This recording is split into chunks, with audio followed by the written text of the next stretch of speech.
안녕하세요. 공공튜브의 예비공공재입니다. 산과 3강 시작하도록 하겠습니다. 3강에서는 이제 지연 임신, 태아 성장 지연, 다태 임신, 양수 및 태반 이상, 자궁의 임신, 유산 등 이제 임신했을 때 생길 수 있는 그런 태아의 문제들에 대해서 좀 여러 가지 종합적으로 살펴보도록 하겠습니다. 먼저 지연 임신에 대해서 확인을 해보면 지연 임신이란 거는 이제 42주가 넘어서 출생을 하게 되는 건데 이 경우에는 이제 양수 과소증이 흔히 생길 수 있습니다. 검사로는 NST나 BPP를 통해서 추적 관찰을 하고 이제 여기서 중요한 거는 지연 임신이라고 즉 아이를 너무 오래 배고 있다고 해서 무조건 출산을 하는 것이 아니라 유도분만에 적응증이 있습니다. 이런 경우에 이제 첫 번째로 42주 이상이 확실한 경우 이런 경우가 어떤 거냐면 평소 월경이 불규칙한 그런 산모의 경우에는 42주라고 했는데 사실은 41주일 수도 있고 하기 때문에 평소 월경이 규칙적이었던 산모에서 42주 이상이 확실한 경우 이런 경우에는 유도분만을 하고 말씀드렸듯 또 이제 계속 말씀드렸듯이 양수 과소증 즉 amniotic fluid index가 5보다 작은 경우 그리고 이제 태동이 감소한 경우 이런 경우에가 유도분만의 적응증이 되겠습니다. 그리고 만약에 이럴 때 자궁목의 확장이나 소실이 없으면 프로스타글란딘을 투여해서 그 자궁목 확장과 소실을 자궁계대 소실을 좀 유도를 하면서 출산을 진행을 하고 다음에 태아 성장 지연을 보도록 하겠습니다. 태아 성장 지연은 임신 주수에 비해서 체중이 10% 미만인 경우를 말합니다. 이런 경우에 시메트리컬한 경우와 에이시메트리컬한 경우가 있습니다. 다음과 같이 나눌 수 있겠고 일단 이 중에서 우리가 좀 그나마 많이 나오는 거는 에이시메트리컬한 경우가 이게 태반 기능 부전에 의해서 생길 수 있는 거기 때문에 좀 중요한데 시메트리컬 즉 이거는 신장과 체중 두 위가 모두 감소하는 경우고 에이시메트리컬은 신장과 체중만 감소하는 경우를 말합니다. 모두 감소하는 경우에는 계속 작고 에이시메트리컬하게 신장과 체중만 감소하는 경우에는 나중에 결국 따라잡는다 하는데 그냥 외울 때는 결국 차이가 두 위가 있으니까 두 위까지 모두 시메트릭하게 감소한 경우에는 머리가 작아지니까 이제 다른 것도 다 작겠죠. 뭐 이런 식으로 간단하게 하고 넘어가면 되겠고 역시 마찬가지로 분만의 적응증이 중요합니다. 만삭인 산모에서 태아 성장 지연이 보인다. 그러면 이제 바로 자궁 경부를 수화해서 이제 분만을 해야겠죠. 만약에 34주에서 36주 6일 사이인 경우에는 양수 과소증이 있거나 이건 무조건입니다. 양수 과소증이 있는 경우에 분만을 하고 아니면 이제 absent나 reverse flow가 나와 있는데 여기 보이면 이게 이제 도플러 태아 도플러입니다. 이런 경우에서 이제 absent flow, reverse flow가 뭔지를 잘 모를 수 있는데 여기 보면은 이 부분이 보이죠? 이게 A가 정상적인 상태이고 이게 보이지 않는 경우 이게 absent한 flow라고 볼 수 있고 이게 아예 거꾸로 된 경우 이걸 reverse flow라고 할 수 있습니다. 이거의 정확한 의미가 중요하다기보다 나 나왔을 때 어떨 경우에 출산을 하는 게 좋은지에 대해서 아는 것이 중요하기 때문에 즉 임신 후반기에는 absent flow나 reverse flow 두 경우 모두 출산을 하는 것이 좋겠고 그 다음에 24주, 33주인 경우에 reverse flow 완전히 심한 경우에만 분만을 한다고 알고 계시면 되겠습니다. 또한 이제 분만 중 태아가 디스트레스가 있을 때, 즉 태동이 감소하거나 1강에서 봤던 레이트 디셀이 있거나 베리에이션이 좀 적거나 한 경우에는 제왕절개술을 한다고 합니다. 이제 1강에서도 말씀드렸듯이 분만 시에는 항상 유도분만이 원칙인데 제왕절개설을 하는 경우에는 과거에 제왕절개 과거력이 있거나 난산이거나 로즈 오브 베리어빌리티거나 둔이거나 자궁경부암, CPD, 헤르페스 감염 이런 경우에는 제왕절개를 먼저 한다 이렇게 좀 보시면 되겠습니다. 다음은 다태임신입니다. 흔히 쌍둥이라고 하는데 다태임신 자체가 문제가 되는 경우는 크게 많지가 않고 이제 그 사이에서 생길 수 있는 질환들이 다음과 같이 있습니다. 가장 병적으로 볼 수 있는 상태가 TTTS입니다. 이제 한쪽에서 다른 쪽으로 이제 얘를 기생이라고 좀 말을 할 수가 있겠죠. 모노코리오닉 일란성 쌍둥이에서 이제 한쪽 태아가 다른 쪽 태아로 이제 혈액을 전해주는 그런 상황이라 볼 수 있겠고, 즉 그런 경우엔 도너는 아네미아가 오겠고 리시피언트는 폴리사이테미아가 있겠죠. 이 경우 진단은 이제 초음파로 봤을 때 한 태아는 이제 최대 양수 수직 깊이가 8cm보다 크고 한 태아는 이제 수직 깊이가 2cm보다 작게 되겠습니다. 이런 경우에는 이제 둘 사이의 연결고리만 끊어주면 되니까 레이저로 그 부분을 찢어주고, 네, 레이저 아블레이션이 가장 우선시되는 치료라고 생각하시면 되겠습니다. 그 다음에 이제 불일치 쌍둥이. 두 쌍둥이의 몸무게가 25에서 30% 이상 차이 난다. 딱 봤을 때 이게 한 쌍둥이한테 좀 안 좋은 문제가 있겠나 싶은데 결국 이것도 큰 문제가 되진 않습니다. 이런 경우 그냥 추적 관찰을 하고 만삭인 경우를 제외하면 분만은 비추천을 하고, 태아 중에 한 명이 사망한 경우, 이런 경우에 임신 1, 3분기 즉 13주 전에 13주까지 이제 사망한 경우에는 무해합니다. 그렇기 때문에 임신을 지속하면서 이제 경과 관찰을 하는 것이 낫겠고, 단일 양막석 쌍태 임신, 어, 이제 MCMA라고 하죠. 이런 경우가 문제가 생길 수 있는데, 이런 경우에는 일단 좀 자세히 보면서 경과 관찰하는 것이 중요하겠고, 34주 지나서 폐성숙을 확인한 뒤 36주 후에 제왕절개술을 합니다. 이제 간단히 보면 다트 임신에서 문제가 생길 수 있는 경우에는 이란성보다는 일란성이 좀 더 가능성이 큽니다. 이란성은 여기 보시는 것처럼 좀 이해하기 쉽게 DCD, 즉 두 집에서 두 방에서 따로따로 자라고 있기 때문에 문제를 일으킬 가능성은 좀 적은데, 일란성 쌍둥이 같은 경우, 특히 이렇게 한 집 한 방 MCMA나 한 집 두 방 MCDA 같은 경우에 이제 어쨌든 공유하는 게 있기 때문에 서로 문제가 생길 수 있습니다. TTTS 같은 경우에는 모노코리오닉에서만 생길 수가 있고, 이런 경우에 이제 혈관이나 이런 것들을 공유하는 것이 생길 수 있기 때문에 그런 경우에서 문제가 생길 수 있다. 이 정도만 알아두시면 되겠고, 좀 더 자세한 거는 이제 DCDA 같은 경우에는 수정란이 이제 분할할 때 1일에서 3일차에서 이제 둘로 나눠진 경우 DCDA, 이제 수정란이 4에서 8일차 때 나눠지면 MCDA, 8에서 13일차 늦게 나눠지면 MCMA라고 보면 되겠고, 이게 완벽하지 않게 나눠지는 경우 우리가 아는 흔히 참쌍둥이가 될 수 있다. 뭐 이 정도만 알아두면 되겠습니다. 양수 및 태반 이상. 여기 이제 양수 과다증과 양수 과소증을 크게 볼 수 있겠고, 막 이제 보기 같은 거 보다 보면 양수 주입술 뭐 이런 게 있고 양수 제거술 뭐 이런 거 있을 수 있습니다. 근데 사실상 대부분의 답 중에 뭐 양수 천자를 한다거나 혹은 양수를 주입한다, 이게 답인 경우는 거의 없다고 보시면 되고, 양수가 많은 경우에부터 보도록 하겠습니다.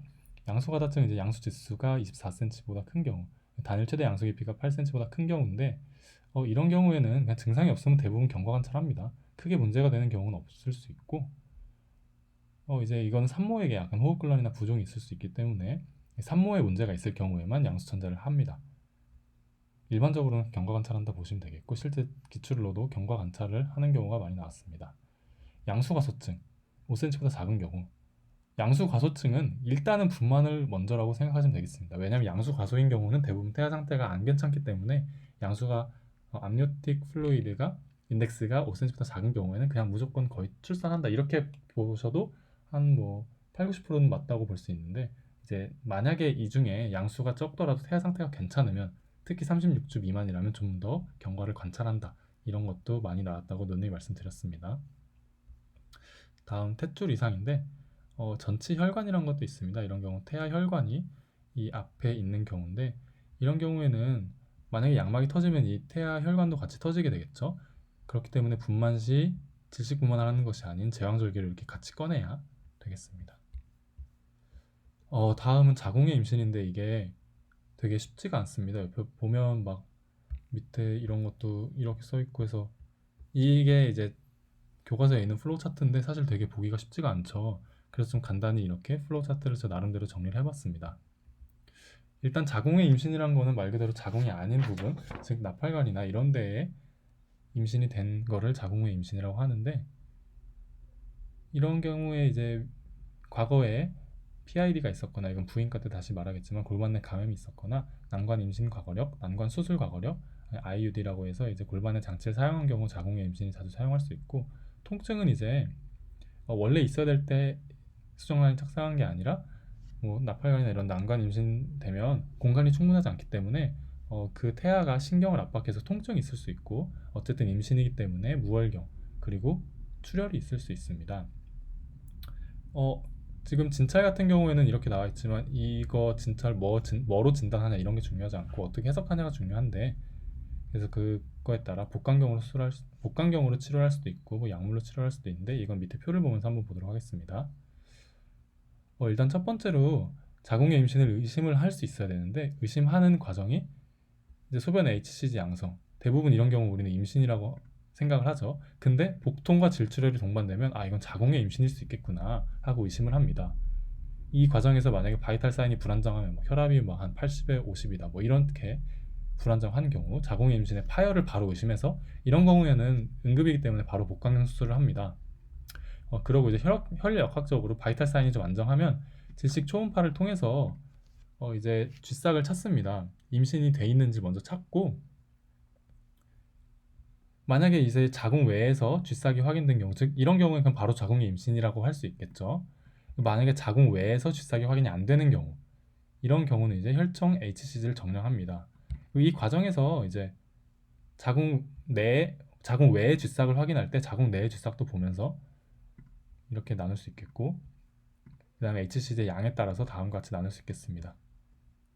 즉 이 표에 대해서 보면 혈력학적으로 안정한데 자궁 외에서 쥐싹이 확인되지 않았을 때 그럴 때 이 플로우 차트의 표를 따라가는 겁니다.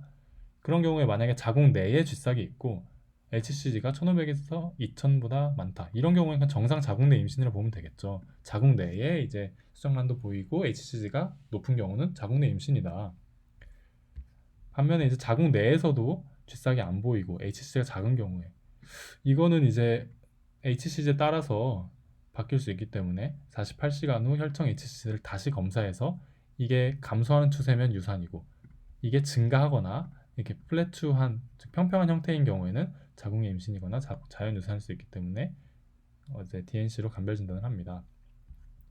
그리고 이제 자궁 내에 쥐싹이 안 보이고 HCG가 1500에서 2000보다 큰 경우 이거는 자궁 외의 임신일 수도 있고 혹은 유산된 경우일 수도 있잖아요. 그렇기 때문에 긁어내서 이게 뭔지 DNC로 긁어내서 큐레테지를 해서 확인을 하고 만약에 자궁 내에 쥐싹은 보이는데 HCG가 작은 경우 1500에서 2000보다 작은 경우는 자연 유산일 가능성이 크겠죠. 이제 아기 주머니 있는데 거기서 내보내는 호르몬이 적다. 그럼 아 이게 정상적인 게 아니구나 이렇게 생각을 할 수 있기 때문에 자연 유산을 확진을 보류하고 자연 유산이 임박했다는 것을 알 수 있습니다. 즉 이 플로우 차트만 아시면 사실 대부분 자궁의 임신을 확인할 수 있는데 가장 먼저 다시 한번 말씀드리면 소변 HCG 양성에 배가 아프고 출혈이 있다. 아 이러면은 이제 자궁 외 임신일 수 있겠구나. 근데 바이탈 사인이 불안정하면 이거는 사실 모든 외과나 모든 부분에서 해당되는 건데 바이탈 사인이 불안하면 응급이기 때문에 무조건 수술을 합니다. 그렇지 않은 경우에 이제 초음파를 해서 자궁 외에서 이제 쥐싹이 확인되면 자궁 외 임신이다. 자궁 외에서 쥐싹이 확인되지 않으면 자궁 내에 쥐싹이 있는지 그 HCG가 어떤지를 통해서 다음과 같은 표를 통해서 진단을 내린다. 이렇게 보면 되겠고 이거는 이제 퍼시픽에 있는 플로우 차트인데 한번 책 참고하시면 되겠습니다. 다음은 유산입니다. 유산인 경우에는 이제 자연 유산일 때 가장 자연 유산이 생기 좋은 경우가 자궁 경부 무력증이라는 거 있는데 말 그대로 자궁 경부가 무력해서 힘이 없어서 열려버리는 겁니다. 이런 경우에 이제 초음파 사진을 보시면 이렇게 양막이 자궁 경부 입구 쪽으로 이렇게 좀 튀어나와 있죠. 원래는 이게 다 닫혀 있어야 되는데 이렇게 튀어나와 있는 퍼넬링 현상을 확인할 수 있겠고 이 길이 실처럼 이렇게 점점점점 돼 있는 이 길이가 서비컬 랭스인데 즉 자궁 경부 길이가 25mm보다 작으면 우리는 그거를 자궁 경부 무력증이라고 할 수 있습니다. 이런 경우에는 앞에 조산에서도 사실 말씀드렸다시피 이렇게 이런 경우에는 조산의 위험도 될 수 있고 유산도 될 수 있기 때문에 24주 이전에 여기를 이제 꼬매주는 즉 이게 열리지 않게 막아주는 그런 자궁목 원형 결찰술을 시행한다고 보면 되겠습니다. 다음은 이제 이 유산의 종류에 따라서 이렇게 구분을 한 건데 이거는 사실 단순 암기 느낌이라고 보시면 되겠습니다.